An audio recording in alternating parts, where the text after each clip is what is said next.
কেন চিনলি না রে মন আমার গৌসুল আজম মাঝি ভান্ডারী মৌলানা কেমন আমার গৌসুল আজম মহিনী বাবা মাঝি ভান্ডারী কেমন কোরআনে কয় চিনতে তারে সৃষ্টি তোদের এই সংসারে কোরআনে কই চিনতে তারে সৃষ্টি তোদের এই সংসারে না চিনিয়া মরিয়া গেলে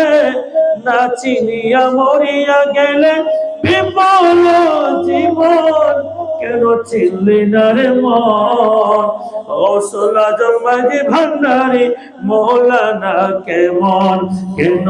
চিনলি না রে মন গৌসুল আজম মাঝি ভান্ডারী মৌলানা কেমন চিনতে পারে সাধ্য কার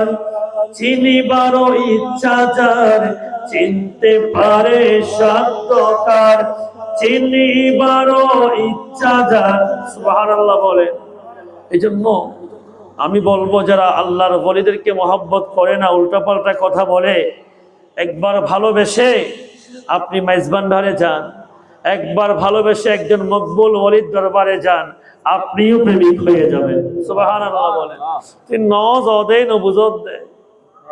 তুই নজদে মনে করার দ্বারা কিছু নাই আর কি আছে অন্য পরিবু কিরে বাজি তুই নহাইলে কেন বুঝিবে দিতে না মিডিয়া অন্য পরিবু না তুমি মেজবান্ডার আল্লাহর মকবুল ওলির দরবারে মোহাব্বত করে ভালোবেসে একবার গিয়ে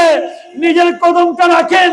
আল্লাহর মকবুল ওলিকে ওসিলা বানিয়ে আল্লাহর দরবারে প্রার্থনা করেন তখন দেখবেন আপনিও পাগল হয়ে যাবেন বলবেন যে কি মধু আছে এতদিন কেন চিনলাম সুবহানাল্লাহ বলে। চিনতে পারে শব্দ কার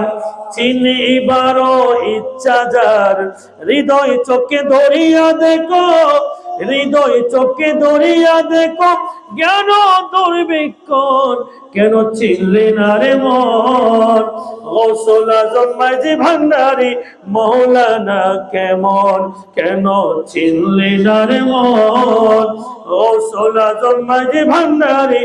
মৌলানা কেমন।